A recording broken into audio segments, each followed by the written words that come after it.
Tonight, death on the highway. Wet weather causes several accidents. A night of crime and destruction in St. John's. This woman tells of a confrontation with a would-be robber in her home. And the latest lottery winner collects a cool million. Here and now with Debbie Cooper and Karl Wells. Good evening. Also tonight, two feuding towns have resolved their water tax dispute. Is amalgamation in their future? That's all later, but here's Karl with our top news story. Thank you, Debbie. It's been a wet and deadly day on the highways in eastern Newfoundland. A man was killed and two people sent to hospital after this accident on the Outer Ring Road. It happened mid-afternoon between the exits to Thorburn Road and Topsail Road. There was a lot of water buildup and authorities suspect hydroplaning. Okay, we had a vehicle heading west in the westbound lane. He crossed the median and struck a vehicle in the eastbound, coming in the eastbound lane. Two people in the vehicle in the eastbound lane. They've been transported to hospital. We don't know the extent of their injuries as of yet. We have one fatality, and that was in the vehicle in the westbound lane. The driver of the westbound vehicle, a middle-aged man, died at the scene. There were other accidents on the Trans-Canada, including this one near Roach's Line, and another west of the Foxtrap Access Road. Driving conditions on the Avalon were poor for most of the afternoon.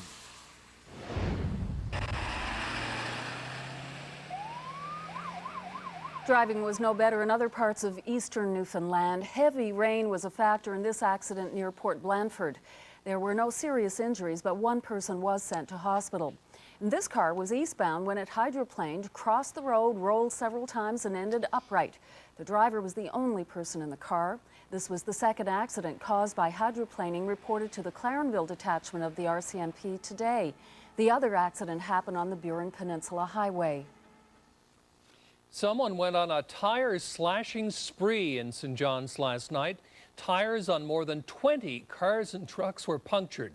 People in the area say it's just the latest incident in what seems to be an increase in theft and vandalism in the area. Glenn Payette has the story.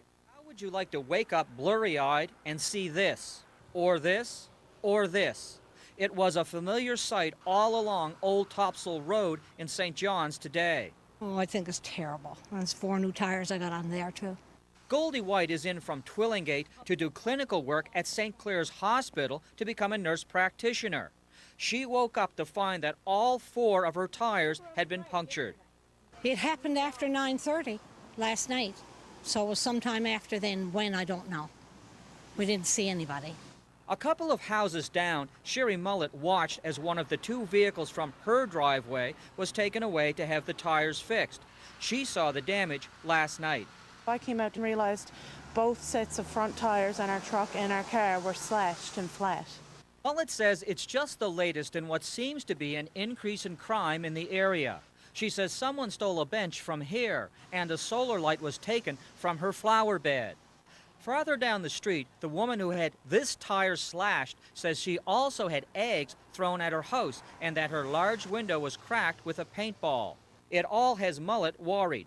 We didn't sleep too well last night. I mean, I've got 2 small kids in there and they're always playing in the yard, and not to say anything's going to happen to them, but it used to be such a quiet neighborhood. Now it doesn't feel so safe anymore, you know. I checked some of the stats back till July the 1st and June 1st actually, and there were approximately 30 calls of vandalism in this area. And that's counting Old Topsail Road and the adjacent streets off it. And that's quite normal in comparison with the rest of the city. Murphy says what happened on Old Topsail Road last night was likely a random act, probably done by a couple of young guys given the numbers of tires hit. Ellen Palmer won't have to worry about that much longer. He and his family are visiting from Ontario, but all 4 tires on their rented van were punctured last night. Truthfully, it happens everywhere, and it's an inconvenience. I can't say that I blame St. John's by any stretch of the imagination. It's something that happens. Palmer says the company he rented from responded quite quickly, giving him this replacement van. For the many others, they'll have to deal with their insurance companies to find out how they're covered. Glenn Payette, CBC News, St. John's. only neighborhood hit by vandals overnight. About 15 vehicles in Kitty Village were broken into or vandalized. Police say thieves were looking for change as well as CDs or cell phones, and they don't think there is a connection between the two crime sprees. A St. John's woman is feeling shaken today after a stranger armed with a knife entered her house on Livingstone Street. He covered his face with a scarf and demanded money. No one was hurt, but it was a terrifying experience. Pam Parsons met the woman today. Marilyn Kelly lives alone. Last night, while a friend was visiting, a stranger walked in through her back door. He demanded money. My friend and I were sitting here having a chat, and all of a sudden, from my back door, there came this person.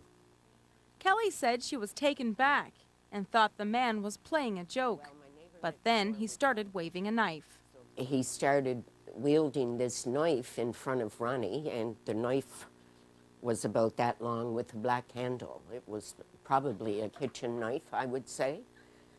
And he said, "Give me your money." And like at first I thought it was a joke. It happened just before dark. Police believe the suspect was not alone. When the gentleman in the house followed the suspect outside, he noticed another young male at the rear of the house. I guess he was a lookout, and the two of them ran off. He followed the two of these young people to the area of Livingstone Street to the end, and then another person there noticed these two young males get into a white van. Kelly didn't hand over any money. She was shaken by what happened and says she's learned a valuable lesson.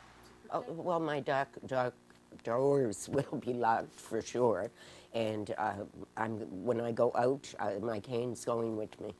Fortunately, Marilyn Kelly and her friend were not injured in last night's incident. Police are advising her and other residents to always keep doors locked. This investigation is ongoing, and police are asking anyone with information to call. Pam Parsons, CBC News, St. John's.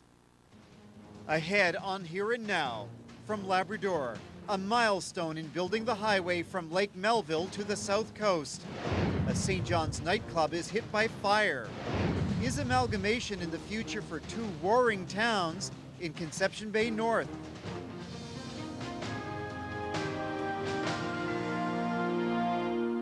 Thieves committed an unusual break and enter into a convenience store in Shoal Harbour last night. First, they stole a car just up the street and then used it to break through the doors. Today, the store is open, minus the front doors. No one at the store wanted to talk about the robbery. Police say when they arrived, they immediately knew it wasn't the usual type of break and enter. Both glass barrier doors, front barrier doors, had been shattered and basically demolished. There was glass strewn from the front of the entryway right out into the streetway.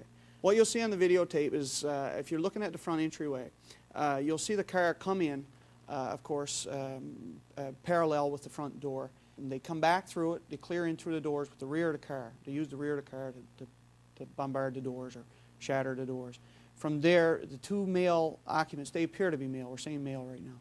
The two male occupants who have disguised themselves with masks, gloves, i.e., and dark clothing, leave the car, enter the building, of course. From there, they used a garbage can that was behind the counter. Of course, they discarded all the contents and used the garbage can to collect cigarettes and whatnot. An eyewitness has told police they saw the car heading towards Clarenville after the robbery. This afternoon, police recovered the stolen car in Clarenville. They're still looking for the two robbers. A business in downtown St. John's had an unexpected surprise over the lunch hour. The driver of an SUV lost control of her vehicle, went over a curb and crashed into the Sound Salon on Water Street. No one was injured, but the salon window was damaged and traffic was tied up for an hour or so. Fire caused extensive damage to a 145-year-old building in St. John's this morning. The building is currently being used as a strip club, but there won't be any dancing at the Cotton Club soon. Preliminary investigation inside there shows that there's a lot of fire damage. The fire, it seems, was contained to the ceiling area. The entire ceiling has been burnt out. All the insulation has gone off the ceiling and what have you. And again, as I said there earlier, there's a lot of smoke damage inside the building. It all came as a shock to owner Jody Temple. I've been involved with the business for over 10 years, about 11 years, and it's a sad day for us. It's sad. It's a business that we built up to where it is right now, and it's a hard phone call to get in the morning and realize it's gone. It means the 30 people who worked at the Cotton Club will be out of work, at least temporarily. The last of the workers left the building about 4 o'clock this morning. The fire was reported about 2 hours later. The owner says he's suspicious about the cause. I would suggest that when you guys are done with me, you should be up before Townsend. So the police would know of any earlier incidents, would they? Well, is that that's my suggestion. Police confirm that there was another small fire at the side of the Cotton Club building on August 11th. That fire caused minor scorching to the building. They say they don't yet know if the two fires are related. They are investigating. Of course, we'll update you on that when we find out the reason. And Karl, we'll switch gears to talk about the weather. Of course, we had a lot of rain in this area and with tragic results. We did indeed, yeah. Well, the good news is that the system that caused that rain, Debbie, is finally moving out, and it looks like tomorrow things are going to be much better. It's going to be mainly cloudy for Newfoundland, but southern parts of the island, the south coast, Avalon, will see some sunshine.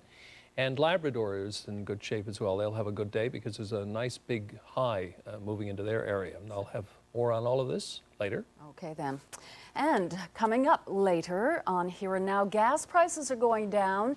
After the break, we're going to look at the impact on different businesses who depend on gas to make a living.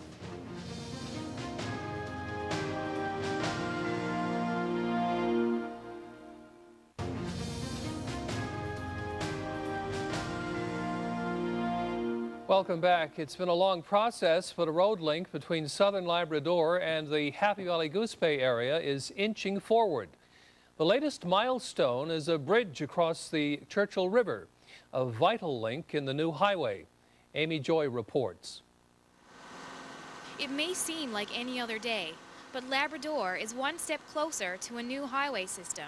Right now we're at the end of the launching phase, and we're ready to bring the bridge down to its bearings and start the finishing phase, which is the grading and deck supports and the guardrails. It's the final push to put a bridge across the Churchill River. Construction of the causeway started 3 months ago. It's part of Phase 3 of the Trans-Labrador Highway. When the highway is finished, it will connect central Labrador to the south coast and complete a Trans-Labrador route that will open up most of the region to road traffic. Happy Valley Goose Bay Mayor Leo Abbas says it's something people in Labrador have been looking forward to for a long time. He says the bridge will have a number of different economic impacts. This opens us up to the rest of Canada. I mean, Phase 3, with the completion of the road and the bridge, will give us a loop from central Canada to the island of Newfoundland, and I believe that opens up a whole new corridor of economic ventures for those of us, not only here in central Labrador, but in all of Labrador. Karl Best believes tourism is one sector that will benefit. It'll just spin around to everyone's benefit. Certainly Central Canadians will see tourists, that is. This is a viable transportation route for tourism purposes. So, and it'll benefit the island too. Once you've got that loop there, it opens up the doors to many more people who can then cross at the straits or in either direction, coming or going. So. Both Abbas and Best say that there will be positive social impacts as well. I can see, more activity between central Labrador and the straits. It will happen. Now, it might be a little bit longer of a trip, but at least, you can put a bunch of kids on a bus and go from point A to point B. And, it may take you 6 to 8 hours, but at least it can be done. Students who are going to college here or doing first-year university here can go home on the weekends. It will just make a huge impact on people's lives. The bridge will be finished at the end of September. The road should be completed by 2009. Amy Joy, CBC News, Happy Valley Goose Bay. There's good news for motorists tonight. Just after midnight, gas prices will drop in all areas of the province. Gas prices dropped to their current levels nearly 2 weeks ago. Tomorrow, these prices will drop by about 4 cents a litre. The Petroleum Pricing Office says the downward pressure in prices is the result of several factors, including higher fuel inventories and the fact there's less concern about future supply. We've all felt the sting of high fuel prices. Few feel it more than people who drive for a living.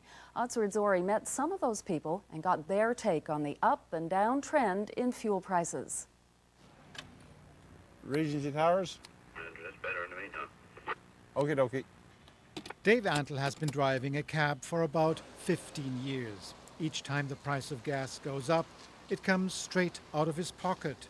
He figures this summer's prices cost him an extra $200 a month. So that's a fair chunk out of your... Oh yes, it is, yeah. Out of your, salary, especially when you're jet taxing, you got to put in a lot of hours to make something, and the gas takes it away. These truckers are the lucky ones. Their gas is paid for by their companies, and those have their own way of passing on the extra cost. One drop in the price excites nobody anymore. Since 2001, I don't think any of us have seen any major trends in downward pricing. I think since 2001, I may have dropped my rates a handful of times, from 28% to like 26.78%, as a fuel surcharge margin. But then we give it a month and then it's popped right back up to 29% again. So it's been on that upward swing pretty much since 2001. In some parts of Canada, a litre of gas is now selling for under 90 cents. Here, it's still well above the dollar, but market analysts say there's room for a decrease. Still, for Antle to get back to where he was 15 years ago, the price of gas would have to drop by half, and nobody is predicting that. For now, most people have accepted the new normal, and that is high gas prices. Otsford Zori, CBC News, St. John's. Coming up on Here and Now, Newfoundland gets another big lottery winner. We'll meet the new millionaires after the break.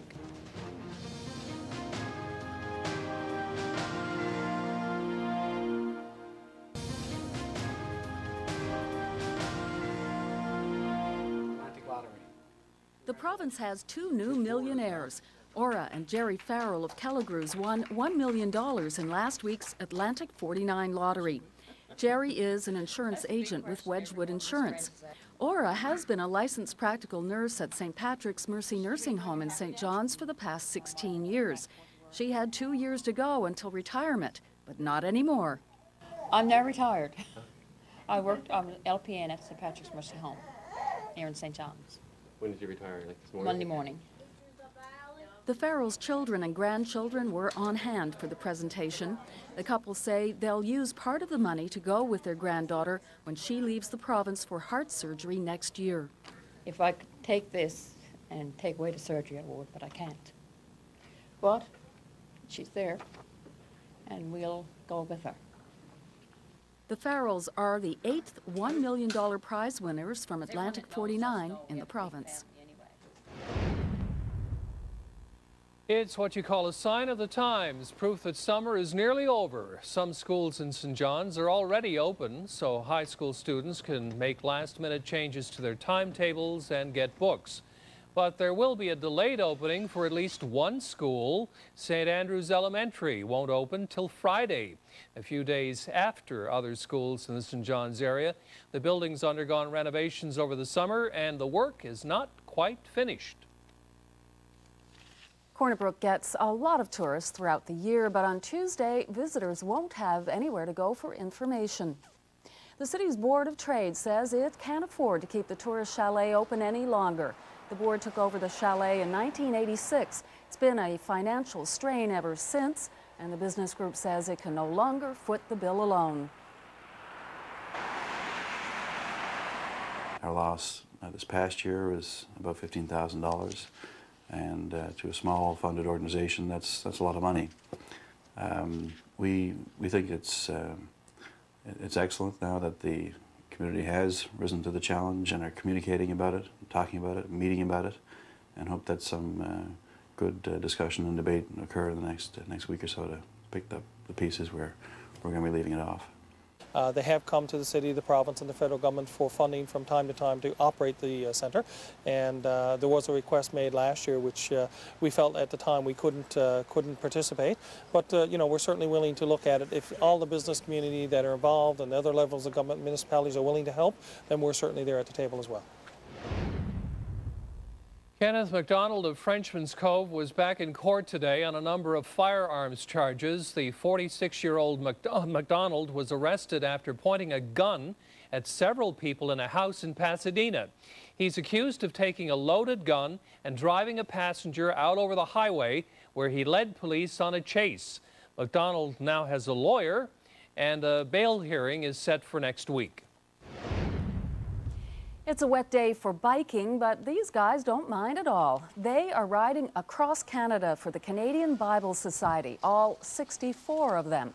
They've spent the past 10 weeks on the road. Their goal is to raise $500,000. So far, they've raised about 2/3 of that amount. The cyclists started in Victoria, BC, and will make their last stop at Signal Hill in St. John's. A wet day on the green on the west coast. RCMP in Corner Brook had their 20th annual golf tournament in aid of the Children's Wish Foundation. It's their biggest turnout to date, with 240 participants. This year, the Mounties hope to raise $10,000.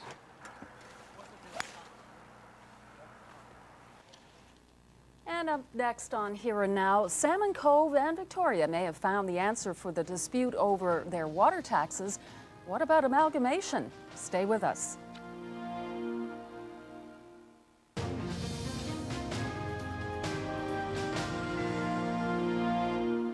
And welcome back. Earlier this week, two towns in Conception Bay North were embroiled in a dispute over a water bill. Victoria and Salmon Cove quarreled over who should pay what. The province helped by paying part of the outstanding bill, and the dispute seems to be over now. Now, as Jason Turnbull reports, the communities are talking about joining forces. Victoria and Salmon Cove are only separated by a few feet. Both towns are totally independent, but share the same water supply. And that led to a confrontation between the towns this week when Victoria turned off the water supply to Salmon Cove. Very nice to come home and find that you got no water, right? You know, it's especially when you're working, and we're working on a farm, and you come home and you're full of dirt and mud and you want to get a shower. It's not very nice. At the root of it was Salmon Cove refusing to pay its water bill, $32,000 this year. The fuss is over now, but it's led to a discussion about the future of the two towns. We may be able to share a lot of our services, and if we can see a lot more infrastructure put in our community, in roads and water and sewage, then I'm sure it would be a plus for the residents. The government says the idea of joining forces actually came from the two towns earlier this summer. But joining with Victoria is getting mixed reaction from people in Salmon Cove. I don't see us having any part of him.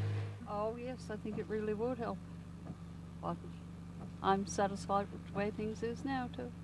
The mayor of Victoria wasn't available for comment today, but people in the town welcome the idea of amalgamation.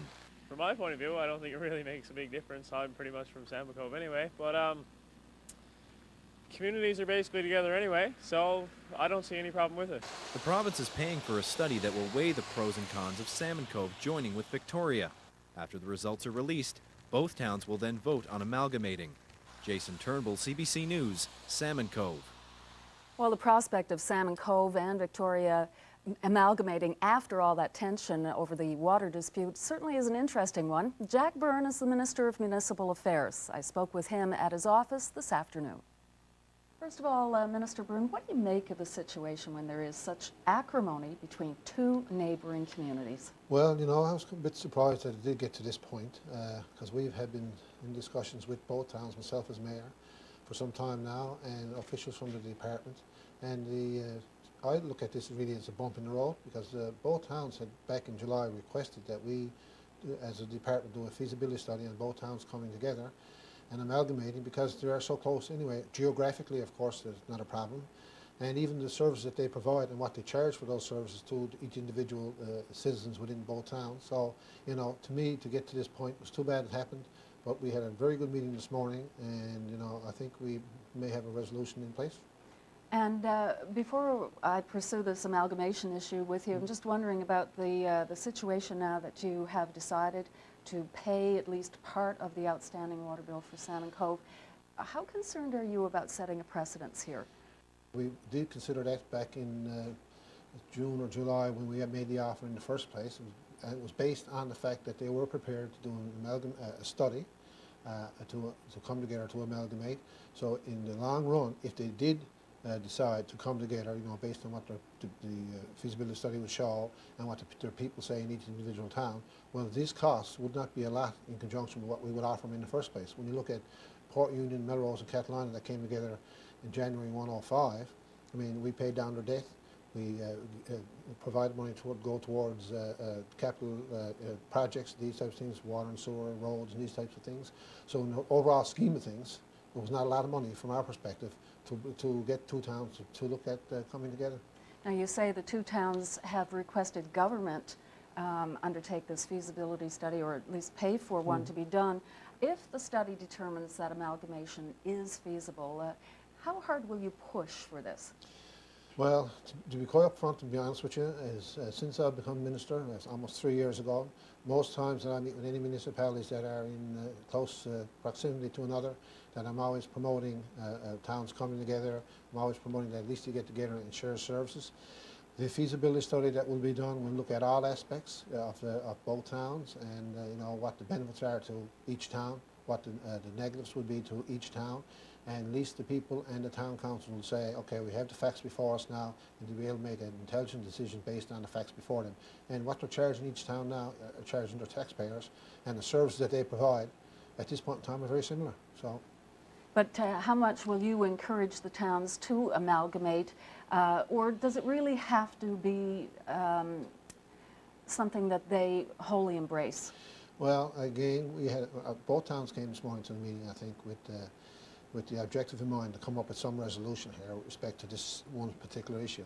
Once the study is done and it shows that the towns are in a position that they probably should financially amalgamate for the benefit of the people within their towns, maybe taxes could decrease, you know, depending on what comes out of it, because one town is charging 380 for water and so the other one is charging 360. That may be able to drop the various charges for, you know, again for the property taxes, the mill rate for the property taxes, one town is 9, the other is 10.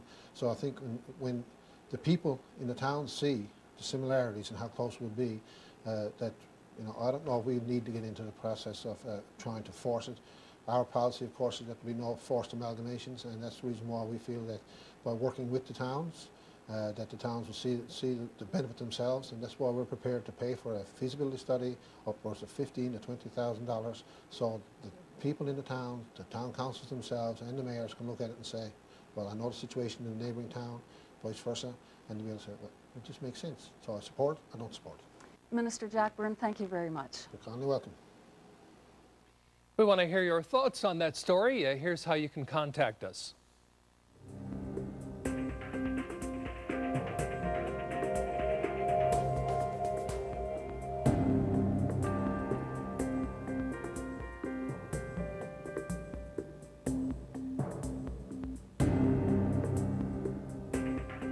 And now your comments on a couple of stories we had last night. First, the decision by the Town Council and CBS to destroy 2 German Shepherd crosses, one of which attacked and killed a puppy. Last night, we told you how the incident has led to bad feelings between the owners of the pets. Well, Jeff Parsons of Logie Bay took us to task for covering the story. The story focused largely on the deteriorating personal relationships between 2 families as a result of the attack. This is not news. Kathy White from Portugal Cove St. Philip's has this view. I totally support the mayor of CBS in his decision to destroy the German Shepherds that Connie Snow kept in her yard. Ms. Snow's declaration of her intent to get another dog is proof that some people should never be permitted to own animals. And many families are preparing for the trek back to school next week. Last night, we told you about the reality of shopping. the cost of new clothes and school supplies. And we brought you some tips on keeping costs down. Agnes Fleming from Stephenville. I figure if you had uniforms back in school, it wouldn't be so expensive and there wouldn't be so much peer pressure on the children. Donna Lawler. I agree with the lady that students don't need 5 glue sticks or 5 erasers and whatever else is on the list to go back to school. Thanks very much to all of you who got in touch with us. Can't imagine using 5 erasers during the school year. I think I maybe used 1, maybe 1.5. Well, how should we interpret that? Well, You always got everything right. I didn't make many mistakes, I guess. Anyway, after the break, a brief look at national and international news.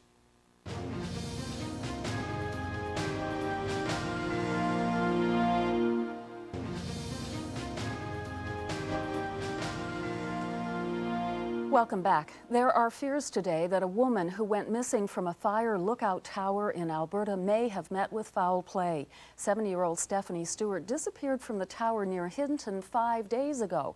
After a massive search, the police investigation is now criminal. Neela Barton has our story.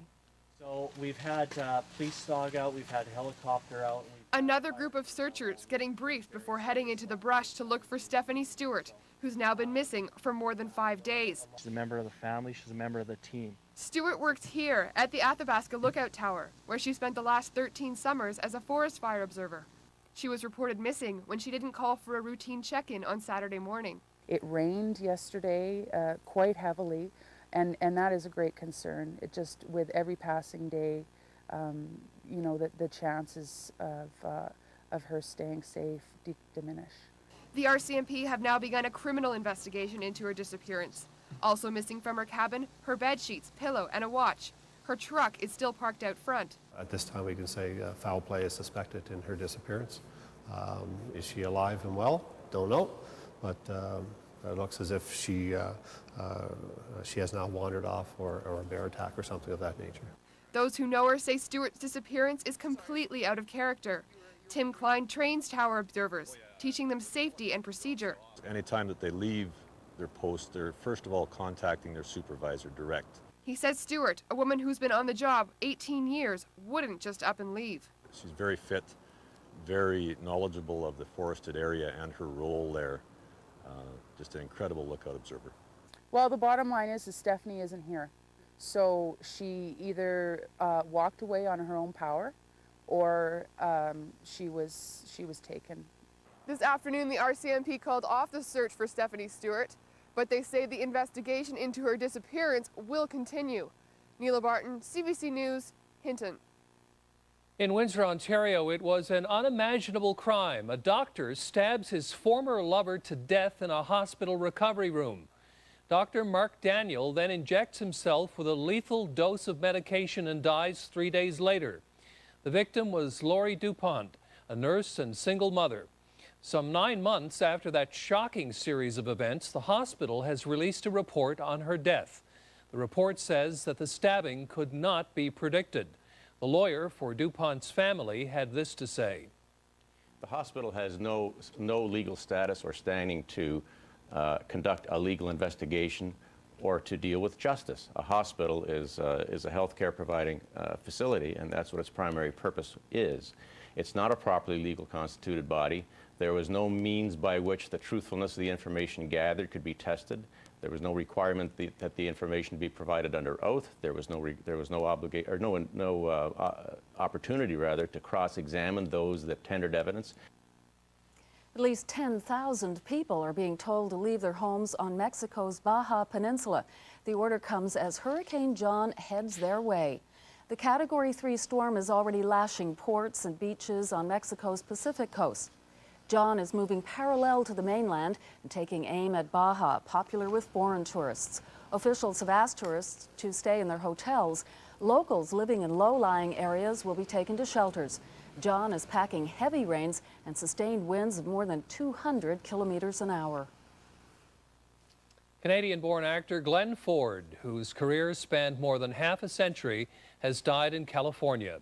Ford was 90 years old. The veteran performer had a long list of movie and television credits, including The Big Heat and Pocketful of Miracles. One memorable role was as a small-time gambler in the film Gilda with Rita Hayworth. Not anybody. What about your husband? If you could forget him so easily, you could forget the others too, couldn't you? But there weren't any others, Johnny. The film about romance and corruption in post-war Argentina became a classic, but Ford was perhaps best known for his role as a young teacher in the 1955 film The Blackboard Jungle. When most people are 14, they enter a tall, gawky age of teenage troubles and growth spurts. But for this teenager in Nepal, life is completely different. He is 14, but he's only 50 centimeters tall and still small enough to be carried around like a toddler by his dad. His parents say he was so tiny when he was born, he fit into the palm of his mother's hand. The Guinness people are looking into his claim that he's the world's shortest boy. That is absolutely amazing. It is amazing. Yeah. Not good for him, but No. anyway, that's the way things happen. Obviously something genetic going on there, I guess. Well, that was a brief look at national and international news. Join Gloria Makarenko at 7 for all of today's national and international news. And stay with us. Coming up after the break, a walk down memory lane. Karl is going to be looking at the old Capitol Theater in St. John's.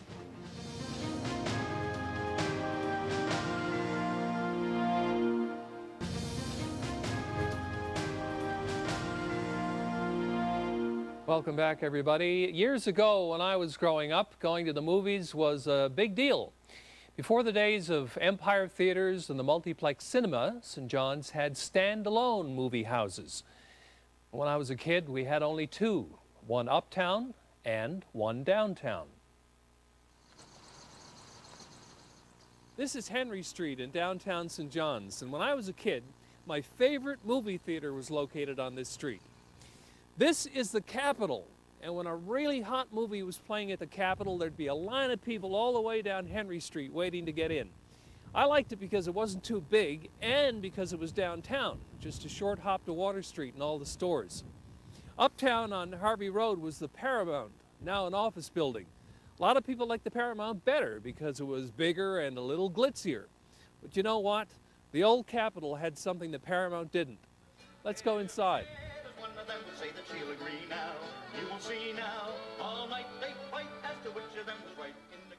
The building that housed the old Capitol Theater is the TA building, or Total Abstinence Building, built by the Total Abstinence Society, which, by the way, is now owned by the CBC. Most of the area that was the old movie house has since been turned into offices and radio studios. The theater closed in the 1970s, you see.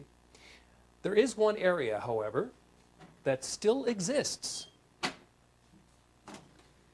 These stairs lead to the only part of the Capitol that's still around today. Nobody's been allowed up here, by the way, for years. Until now. Follow me. I remember these colors, red and green, and the old black and red carpeting. This was a light. Obviously, two bulbs here. There was a plastic screen over that. It lit the stairs as you walked up. Boy, I didn't realize it was such a climb. Well, here we are, friends. The balcony of the old Capitol Theater. That's where the projection booth was. And these are the seats we sat in as kids. Boy, this brings back memories. And I don't mean balcony hanky-panky memories, although I'm sure there was some hanky-panky that happened up here. You know, these seats look like they're still in pretty good shape. I think I'll try one.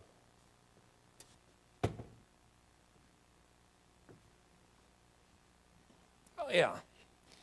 Still pretty comfortable. Down there over that rail was the main body of the theater. We could look over the heads of the people on the main floor.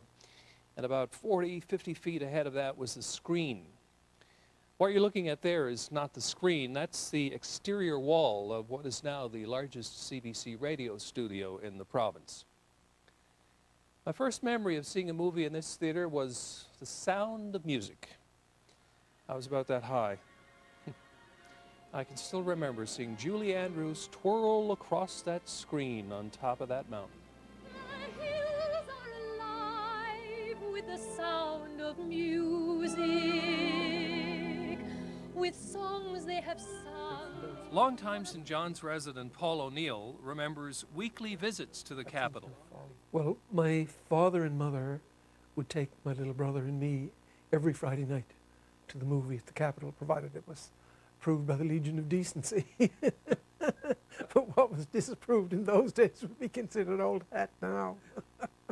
Anyway, I remember one time we went to a Jenna MacDonald movie called Cairo, and in it she took a bubble bath, and of course the bubbles came right up to her neck practically. And Mother said, "Isn't that shocking? That woman, I thought she was better than that." As this early advertisement shows, the Capitol, Newfoundland's friendly theatre, was the place to see stars like Gregory Peck and Anne Blythe in movies such as The World in His Arms. But Paul O'Neill remembers a couple of other theatres in addition to the Capitol and the Paramount. There were two others, which we went to quite often as well. The Star, which is the Star Hall on Henry Street, and the Nickel, which is now a condo. And they did play different movies. Like we went to the Star to see all the 20th Century Fox musicals, Betty Grable pictures and Alice Faye pictures and all that sort of stuff. And we went to the Nickel to see the English movies. They would show the Gainsborough films and Sydney Box Productions and whatever from England. So you had your choice of going to the Nickel or the Capitol or the Star. One of the last pictures to play here at the Capitol was The Towering Inferno. Irwin Allen's production of The Towering Inferno. This story may or may not be true, but the story was that when The Towering Inferno was playing here at the Capitol, a fire actually did break out. And when the audience started to smell smoke, they thought it was one of the special effects for the movie. It was only when they were asked to evacuate that they realized there really was a fire. Anyway, I hope you've enjoyed this look back at the old Capitol Theater, and join me again another time for another memory. That was a great bit of fun looking back at that. That aired earlier, obviously, from the Snow Debbie, and people pointed out that I didn't mention the Majestic, I didn't mention the York, I didn't mention the Cornwall, and there's probably another one that I forgot, but I did know about them. It's just that it was mainly about the Capitol that we were talking about. And I do remember being there. It was a great spot. It was an it event was back then to go. Fabulous old theater. It's too bad it's on the way out. Well, the building done. is now on the way out. The theater's done. I'm working on another one of these, actually. It's about Rocky Wiseman, famous drummer, and that'll be coming up in the new season. Well, that's something to look forward to. Yeah, and I'll have the weather, of course, when we come back. And we have a weather picture as we go to our commercials. It was taken by Calvin Tobin this afternoon in Salmon Cove.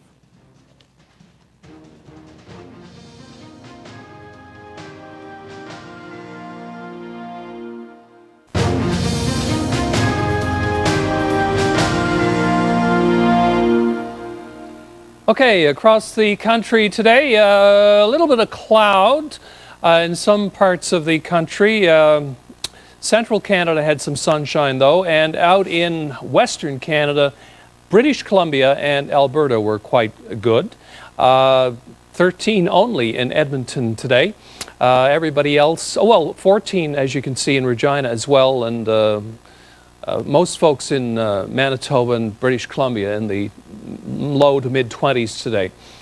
Now in the east, it was quite nice and sunny in Toronto, 20 degrees there, and then temperatures in the teens for pretty well everybody else in the country. In Stephenville this afternoon, it was cloudy, temperature 15 degrees, humidity 83%, visibility 19 kilometers, winds out of the north-northeast at 15 kilometers per hour. Just a quick look at the radar. Of course, we had all of that rain today, and most of it in this eastern part of Newfoundland, and there it is, covering Bonavista North, Bonavista Peninsula, Clarenville area, and much of the Avalon Peninsula. Now, the system that caused this is on its way out, and there it is, and tomorrow it's going to still be affecting us. In the wake of this system, we're going to be getting some cloud, generally cloudy weather for much of the island. Labrador in much better shape because of this ridge of high pressure which is building in, and it looks like this is going to really clear you folks out nicely tomorrow and provide a very, very good day. Here's your forecast for Newfoundland for tonight. Generally cloudy skies tonight for Newfoundland, and it's going to be showers or periods of rain for much of the island as well tonight, the exception being the west coast and south coast, much of the south coast. The Burin will have some showers, but everybody else periods of rain. Moderate to strong northeasterly winds and temperatures around 12 to 9 degrees. Tomorrow, generally cloudy conditions except along the south coast, and for the Avalon there will be some sunny periods showing up, especially as the day wears on. Moderate to strong northerly winds, temperatures in the mid-teens, 13, getting up to as high as 18 in the southwest, but only 9 for the northern peninsula. For Labrador tonight, generally just cloudy periods, mostly cloudy for Postville down to L'Anse Eau Claire. Moderate northeasterly winds, about 6 degrees in the west, 6 for Upper Lake Melville, and on the coast from 8 in the south to 6 in the north. Tomorrow, nice mix of sun and cloud for Labrador. Tomorrow, 17 degrees in the west, 19 for Upper Lake Melville, and temperatures on the coast from 10 in the north to 15 in the south, and light winds, by the way. Now, here is your 3-day forecast for Newfoundland. A mix of sun and cloud on Saturday, sunny on Sunday and Monday. Temperatures going from 19 on Saturday to 25 on Monday. And for Labrador, mix of sun and cloud all 3 days. Temperatures going from 22 on Saturday to about 19 on Monday. That's the weather story. Well, if you can deliver that long weekend weather, good on you. Oh, yeah. We were trying to talk about these last night, but we really didn't have much time, Debbie. We're going through a major renovation here in our building, and we had to clean out our graphics area, move a lot of stuff out, and we found these behind a filing cabinet. These are scribblers that, well, I remember them from when I was a kid, and they had the multiplication tables on the back. A lot of you may remember these. I remember, Debbie, we used to sell these in our store for about 5 cents each. They had the newsprint type paper instead of the nice white pretty good paper. Artwork on the front. I mean, compared to the plain ones we have today. And looking Actually, at the this looks like Dick and Jane here. Remember Dick and Jane? I don't know if it is or not. Anyway, some people saw these last night and were curious to see them once again. That is our one of those in your book bag and an eraser. Box of crayons, you're all set. Thanks for watching. We'll be back again tomorrow. Good night, everyone. Good night.